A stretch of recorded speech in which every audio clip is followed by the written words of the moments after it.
The single dad's mornings began in silence, broken only by the soft rustle of a cereal box and the hum of an old refrigerator. He moved carefully as if loud sounds might shatter the fragile balance he had built between work deadlines and bedtime promises.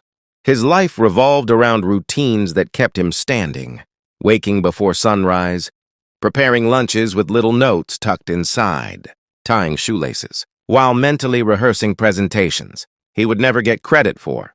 At the office, he was known as reliable and invisible, the kind of employee managers trusted to clean up problems without asking how. His boss, a woman respected and feared in equal measure, ruled with efficiency and emotional distance. She valued results, not stories, and no one expected warmth from her. That morning, while waiting for the kettle to boil, his phone vibrated. The message preview stopped him cold. It wasn't professional. It wasn't clipped or technical. It was gentle, almost tender. It said she hoped his day would be easy, that she admired how patient he was under pressure, that she wished she could make him smile when things felt heavy. It ended with a small heart. For a moment, he thought it had to be a mistake, maybe a prank or spam. Then he saw the sender's name, his boss. The room felt suddenly smaller. He read it again, slower this time, feeling a warmth he hadn't felt in years, followed quickly by panic. He understood immediately that it wasn't meant for him. He stared at the screen longer than he should have. He could delete it, pretend it never arrived, keep his carefully ordered life intact. But something about the honesty in that message touched a place he kept guarded. Without overthinking, he typed a reply, erased it, typed again, and finally sent a single line. "I wish it was for me."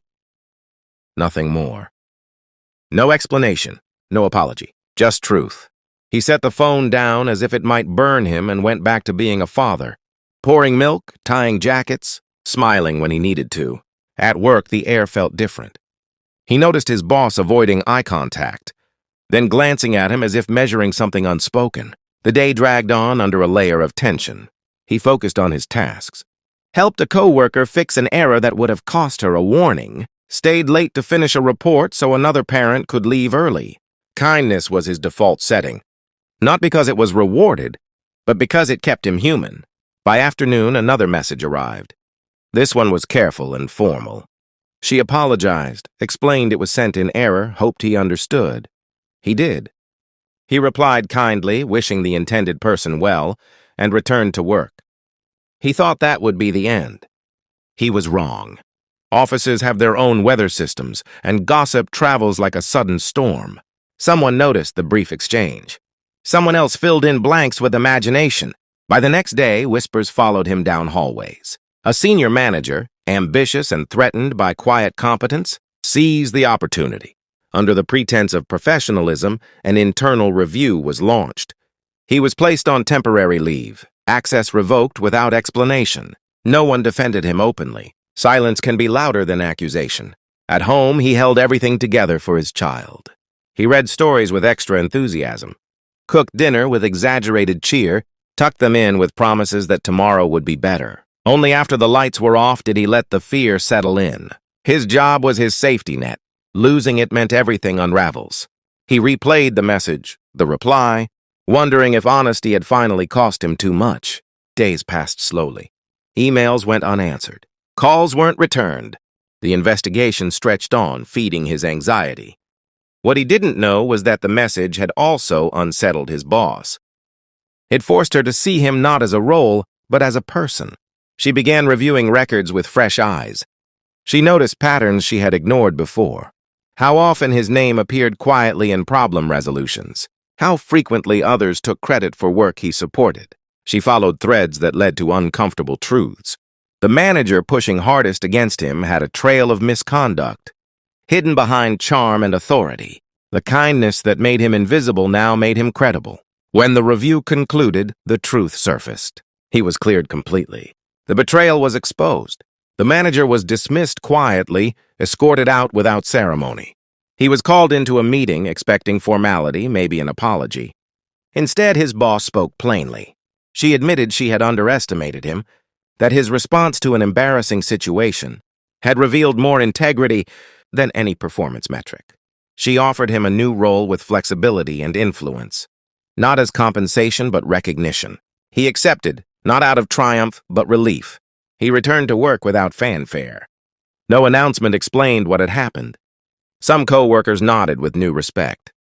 Others said nothing. He resumed his quiet rhythm, helping where needed, leading without noise. That night, he placed a new note in his child's lunchbox. Kindness matters. It was all the explanation he needed.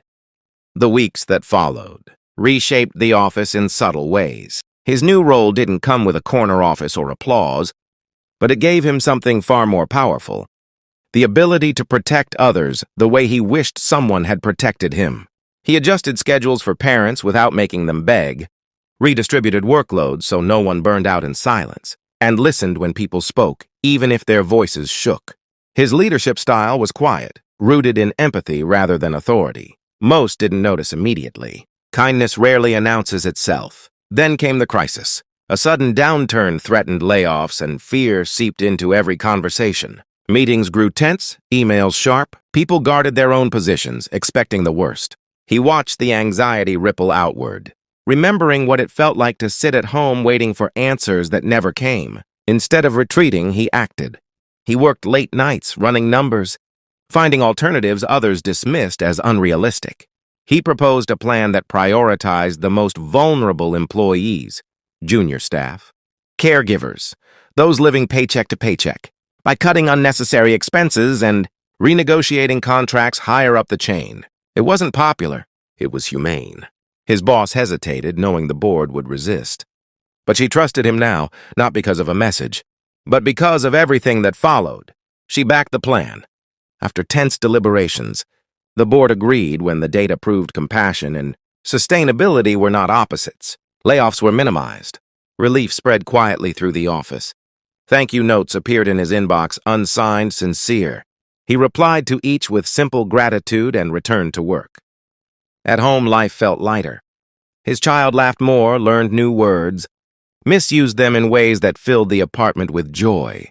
He realized that stability was the greatest gift he could offer, and kindness had preserved it. One evening, after the office lights dimmed and the day finally slowed, his phone buzzed again, a message from his boss. This one was intentional.